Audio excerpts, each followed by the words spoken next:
Lecture 7, Integrating Slides and Canva. This is the final lecture for Module 2, and so here we're going to be looking at how to combine all of these tools effectively so you can make sure that you're really using the strengths of each of the platforms. So looking at our learning objectives for the module, now we're focusing on differentiating which platform is the best fit for a given task, and then your assignment will be producing a polished visual. So you'll be able to apply everything that we've covered in the last few lectures. So when to use slides or PowerPoint versus Canva. PowerPoint and slides is going to be better for multi-slide presentations when you have a lot of content that you want to walk through, when it's a little bit more structured, more text heavy. So generally, if you're thinking about your current context, research presentations or final projects, slides or PowerPoint's probably going to be more effective for that. You can do them in Canva as well. You just have to be a little bit more discerning when you're making your choices. But Canva is great for posters, infographics, anything that's going to go on social media or any sort of single page visual. Canva is great for the things that are going to be a little bit more visually stimulating and maybe have a little bit less of the text content. So choosing the right tool for the right circumstance increases the clarity, reduces the frustration. If we think back to like cognitive load, these different formats will help facilitate making sure that you're keeping track of that as well.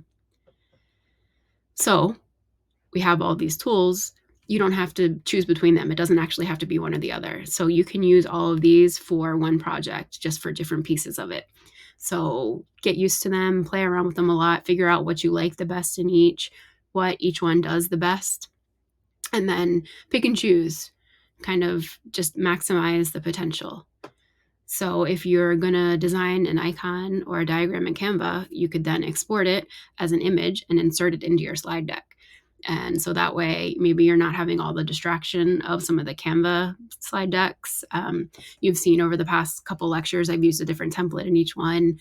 I had to do a lot of editing back to make them even passable, but still a bunch of them were not so great. And so I've done that intentionally so you can see what comes out of Canva. Sometimes it's not the best.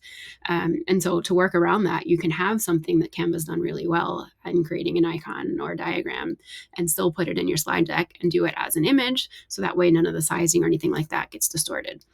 So you could also build a slide deck, take your best slide and turn it into a poster. So sometimes you will have a lot of good information there and you've been able to really communicate something well in PowerPoint or slides, and you could turn it into a poster through Canva. So then maybe you could size it up or use it in a different context. You can also create a Canva infographic and then use pieces of it in your slides. I don't think Prezi is as common as it was when I was in grad school, but Prezi was, you kind of like zoomed around and would like zoom in pieces. And so you could kind of do the same thing with a Canva infographic.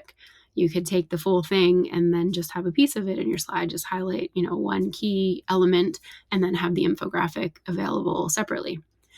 So when you do this, you just want to make sure that you're following those kind of brand kit guidelines. So you're keeping the same fonts, the same colors, the style consistent across. So it's clear that they all were intended to be together. It's not like you're just randomly picking and choosing stuff, but it was done with intention.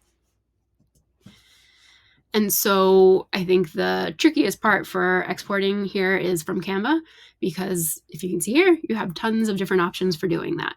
So this is, again, along the right-hand side, you have all these different options if you click on share. So you can make it as a template, you can do an actual presentation that you're recording, you can just have the slides, you can share the link even, or you can download it. You can upload it into your Google Drive or your Dropbox or OneDrive. You can download it as a PDF or as a PowerPoint. There's tons of different options there. So I would say sometimes maybe just do a couple of them, see what they all look like, and then you can start to figure out what's going to be most appropriate for what context. And so again, accessibility across all of these tools, it's very important. And when you're mixing the tools, sometimes that can get lost because it was okay in one, but then when you put it into the other, if you don't check again, something might be lost.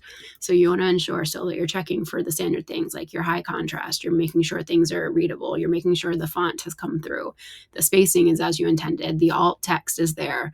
Or if you're taking something from Canva and putting it as an image into your PowerPoint slide, is great in Canva, make sure that you're adding the alt text. You might forget that piece.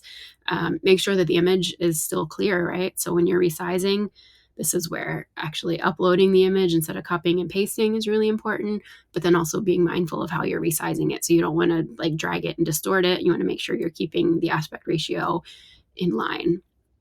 And so this accessible design, it's not just restricted to one place. You need to make sure that it's consistent across all the different platforms you might choose to use. And so this was a short one, but your takeaways are that you have options. All three of these programs are great. Neither one of them is inherently better than the other or worse than the others.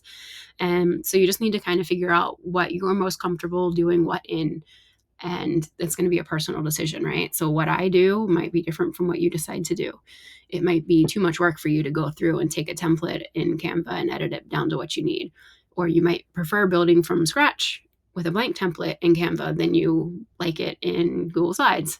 It's a personal preference as much as it is the ability of these different tools.